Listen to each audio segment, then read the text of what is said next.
Hello, I hope this finds you well. Today is Friday, February 17th, 2017, and in about 3 minutes I will share with you a brief overview of the markets last month, and I will share some thoughts on Dow 20,000.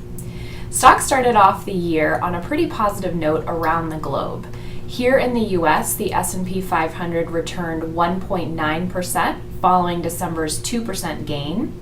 January's gains continued the market's impressive consistent run-up with gains in 10 of the past 11 months.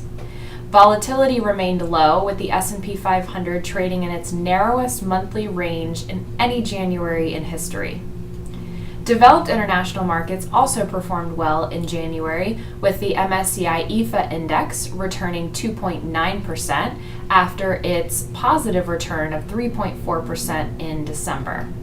The US dollar weakening was a big part of the story, but also the lack of big political sparks, think something like Brexit, were to thank. Note that this may change in the spring with the French election, so we'll need to pay close attention to that. Emerging market stocks did even better in January, with the MSCI EM index gaining 5.5%.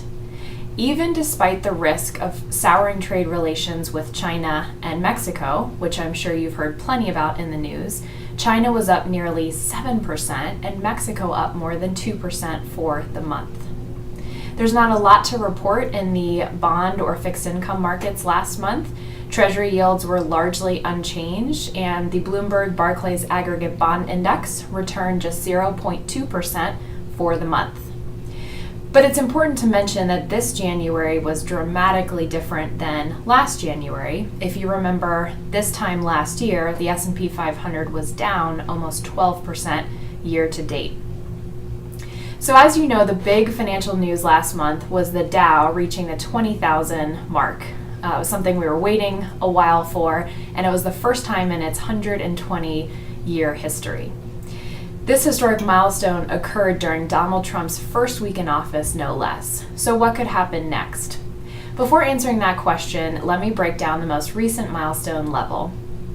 The Dow closed above 19,000 for the first time ever on November 22, 2016, and it only took 42 days for the Dow to close above 20,000.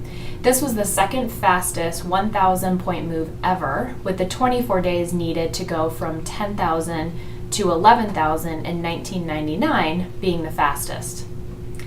You know, these major milestones can be exciting. They may even get individual investors who may not otherwise be paying attention to the markets interested and maybe even invested. But these levels are just nice round numbers. They are nothing magical. In the end, valuations, technicals, and fundamentals are what drive the markets. And these days, with so much policy uncertainty, that can drive the markets too. Thank you, as always, for taking the time to watch this. If you have any questions, please feel free to give me a call. Take care.